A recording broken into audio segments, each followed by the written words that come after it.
따뜻한 솔루션을 드립니다. 유튜브 명리 강헌 상담소. 유명한 상담소 강원입니다. 배혁진입니다. 저는 김 작가입니다.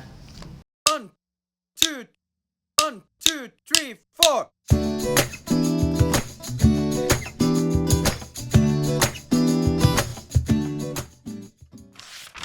내가 관사론잡이야. 어떤 특징이 나타나나요? 평관, 정관이니까 관성이 깨끗하게 정관이면 정관, 평관이면 평관 이게 아니라 나의 명식에서 평관도 있고 정관도 있고 이렇게 두 개가 편정 시리즈가 같이 있는 걸 혼잡이라고 하거든요. 그거를 한번 선생님. 자, 이제 관살 혼잡은 이제 그야말로 정관과 평관이 이제 그 어지럽게 혼합되어 있는 경우를 네네. 말합니다.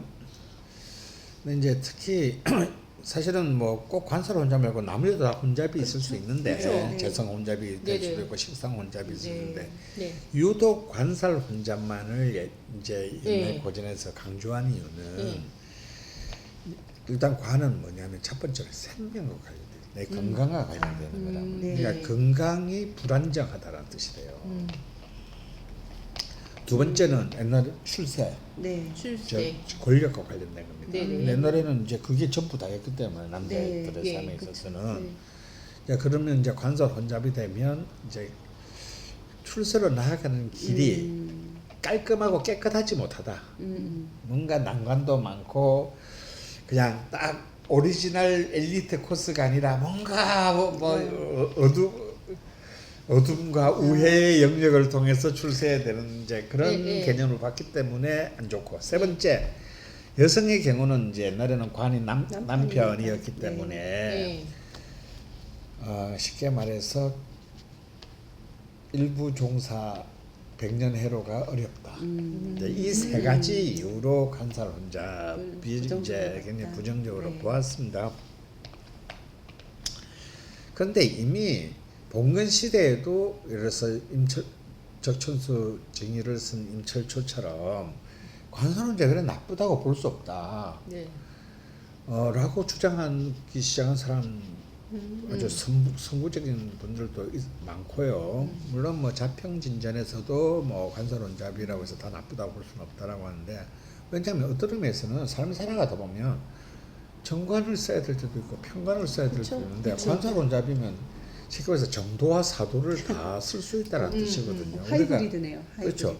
우리가 살면서 법만 지키면서 살 수는 없지 않습니까? 이 잔대가리도 좀 돌려야 되고 그래야 되잖아요. 네. 그러면 이제 오히려 관살혼잡이 더 많은 다양해진 위기를 극복할 수 있는 힘이 되기도 한다. 둘 다 쓰면 되네요. 어쨌든. 근데 여기 조건이 있어요. 그러려면 일간이 튼튼해야 된다. 일간이 어느 정도 이 관의 혼잡을 내가 지휘할 수 있어야 된다. 근데 저 같은 명식이라면 그게 안 되겠죠. 저는 인성도 없고 비겁도 없기 때문에. 네. 이런 경우는 저는 그대로 관살 혼잡이 그대로 적용되는 겁니다. 네. 그 다음에 또 두 번째는 뭐냐면, 또 그렇게 그러면 이제 일간이 힘이 없으면 관살 혼잡이면 저는 인생이 끝난 건가요? 라고 하면 절대 인생 그렇게 간단하지 않아요. 이제 이른바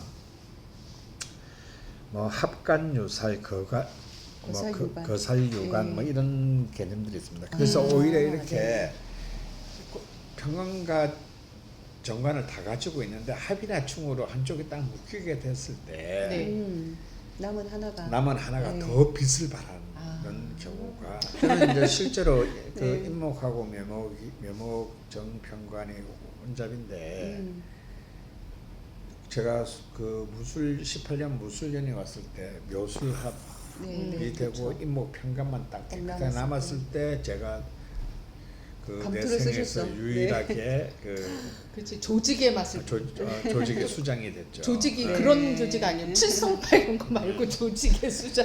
공공기관에 이제 그러니까, 수장이 그러니까. 되는. 그리고 이런 게 이제 이런 것이 이제 그 합간유살이라고 할 수 있죠. 정관이 합을 해서 딱 묶이고 평관은 우두머리를 의미하니까 그러니까 이제 그 장이 되거나 장이 되는 어떤 그런 그러니까 본인이 정관 평관 섞여 있더라도 대운을 잘 살펴보시고 그게 합의되는 순간을 딱 해서 기회로 삼아서 뭔가를 도모하시면 좋고, 저는 또 궁금한 게 선생님, 그 관살 혼잡인데 압도적으로 정관이 많고 평관이 하나야. 뭐 압도적으로 평관이 많은데 정관이 하나, 이런 경우에는 어떻게 되나요, 선생님? 정관이 아무리 많고 평관이 하나밖에 없어도 정관은 2개 이상 되는 순간 다 평관과 거의 비슷한 역할을 하게 됩니다. 그럼 평관이 많으면 당연히 평관인가요, 선생님? 그러니까 평관으로 딸라간다. 그러면 우리가 이제 관살 혼잡했으면 그 다음에 많이 하는 인성 혼잡도 종종 얘기하잖아요. 편인과 정인이 함께 있는 거. 선생님 인성 혼잡에 대해서 되게 연구 많이 하셨잖아요. 그러니까. 실제적으로 이제 고전에서는 재성과 인성은 혼잡을 논하지 않는다.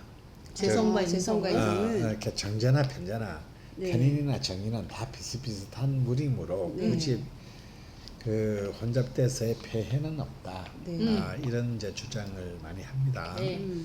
그런데 저는 그렇게 생각하지 않고요. 네. 내가 쭉 보면 이제 이 인성이 혼잡된 경우에는 네. 겉으로는 그렇습니다. 겉으로는 아무 문제가 없는데 네. 내면에 문제가 있어요. 즉 이른바 그걸 뭐라 그래? 의지 파격? 아니. 결정장애.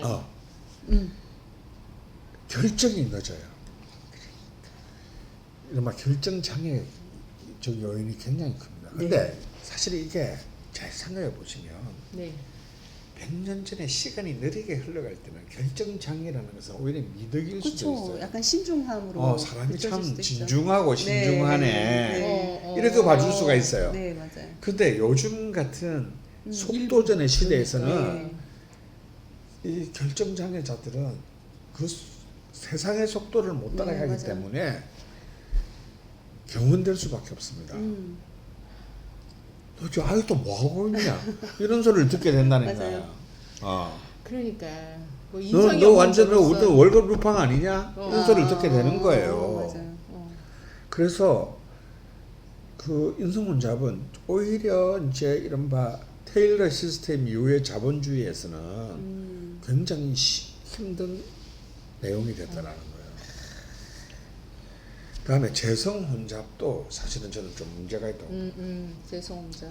재성혼잡은 쉽게 말하면 월급을 받는 삶을 살면서 부동산이나 주식도 투자해서 벌 수 있다는 뜻도 돼요. 네. 이 점에서 나쁘지 않아요. 네. 요즘 다 투잡 쓰리잡하니까.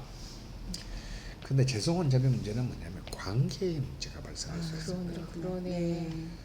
그래서 특히 요즘 같이 무슨 뭐 예를 들어서 뭐 직장 내 갑질이라든지 뭐 직장 내 성희롱 이런 것들은 사실은 가해자의 입장에서는 아니 이런 내가 무슨 그런 의도를 가지고 한 것도 아닌데 라고 억울할 수 재성혼잡인 있지만 거지. 할 수 있지만 왜? 난 그냥 악의를 가지지 않고 했는데 받는 사람들은 그것을 굉장히 심각한 딸 같아서 그랬다 이런 거지. 뭐 인격적 침해 내지는 성적인 어떤 그런 수치심을 느낄 수 있는 거잖아요. 네네. 위험합니다. 진짜 이거는 큰 문제가 될 수 있겠어요. 그렇죠. 공간 근데- 능력이 떨어지는 건가요, 선생님? 아니 그게 아니라 관계를 주관적으로 해석하는 겁니다. 관계를 주관적으로. 그 현대인의 문제는 거의 관계에서 오는 거잖아요. 그렇죠. 그러니까 이전에는 문제가 안 됐어요. 어. 이 정도 가지고는. 네네. 근데 지금은 심각한 그러네요. 문제가 되기 때문에 그러네. 이 문제가 있고요. 근데 이전에도 관살 혼잡 말고 식성 혼잡은 중요하게 봤어요. 네. 뭐냐? 옛날에 이제 군자의 시대이기 때문에 네. 이 구설수 말이 말의 많고 선수. 험담, 뒷담화 네. 이제 이런 것은 군자의 덕을 떨어뜨리는 행위라고 네. 봤기 때문에 네. 전 사람의 애가 정령 격이 품격이 떨어진다. 그런데 현대 사회에서 이게 굉장히 중요합니다. 왜냐하면 네. 그렇죠. 요즘 명예훼손이라든지 맞아요. 이런 문제로 굉장히 큰 문제가 될 수 있어요. 이게 요즘에 왜 인터넷상에서 막 그 악의적인 댓글 뭐 이런 걸로 인해서 사실 정말 그 극단적인 선택을 하는 사람들도 또 많고 생기거든요. 실제로 그렇게 한 사람들이 엄청난 처벌을 받게 됩니다 이제. 네네. 아 그러면 이게 식상 혼잡이 이런 문제들을 다 구설수라는 건 다 포함하고 있는 그럼요. 거니까. 예. 네. 구설수, 명예훼손 뭐 이런 네네. 이런 아, 문제. 현대에서는 오히려 이게 더 문제가 될 수 있겠네요. 그러니까 재성 혼잡, 식상 혼잡 이런 거. 네. 선생님 비겁 혼잡은 없나요? 겁주와 비경끼리 없나 보다. 비겁도 역시 혼잡이죠. 네. 근데 이제 비겁 혼잡은 네. 혼잡의 폐는 상대적으로 이전에는 그냥 겁제는 아주 흉악한 신이고 네. 네. 비겁도 그렇게 아름다운 신은 아니었단 말이에요. 예, 무조건 애들은 안 좋게 생각을 했어요. 네.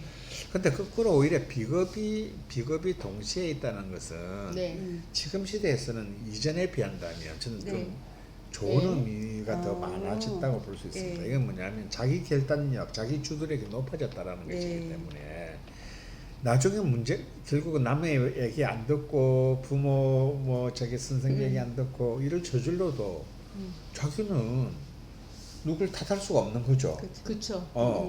쥐가 선택한 거니까. 그렇기 때문에 이제 이른바 좋게 말하면 자기 주도성이 높아지는 거고 나쁘게 말하면 이제 그 천상천하의 유아 독종격인 그 오만방장이 네. 거기에 달하는 거지만 아 그런가요? 오히려 지금 시대에서는 그런 것이 저는 오히려 나쁘다고 생각하지 네. 않습니다. 그럼 비겁 혼잡은 뭐 네. 있어도 있어도 좋겠네요. 저는 여기서 보면서 매번 나올 때 인성 혼잡 저희 둘째가 시주가 선생님 그 인성 편인과 정인이 위아래로 천간 지지를 차지하고 있는데 정말 편의점에 가서도 고민을 해. 아 진짜 속 그러니까 저 그런 게 터집니다. 가족끼리도 속 터지는데 그치. 그러니까 일을 시키면 만약에 얼마나 일을 시켰다고 봐봐. 그러니까요. 뭐 아주 사소한 걸 시켰는데 얘는 너무 진지해. 그러니까. 그래서 너 되게 언제 끝나니 뭐. 그리고 중요하지 않아. 네. 사실 남이 보기에는 뭐 그거- 카드를 주는 입장에서는 그냥 조금 쓰면 되는데 지 혼자서 그걸 둘 다 고민- 사 뭐 이럴 수도 있지. 심지어 어쩔 때는 선생님 고민하다 그냥 나와. 근데 이게 지금 십신 얘기를 해서 그런데 선생님 지금 이제 식상을 굉장히 곽강받는 시대가 되었잖아요. 식상의 시대가 왔는데 저는 모르겠어요. 제가 비겁을 많이 갖고 있는 사람이라 그런지 앞으로 좀 시대가 흐르면 좀 비겁의 시대도 오지 않을까. 그럴 일은 없을까? 세상의 빛을 보기 위한 나만의 길. 우리는 운명을 만났다. 함께하는 유명한 상담소. 그곳은 철공소.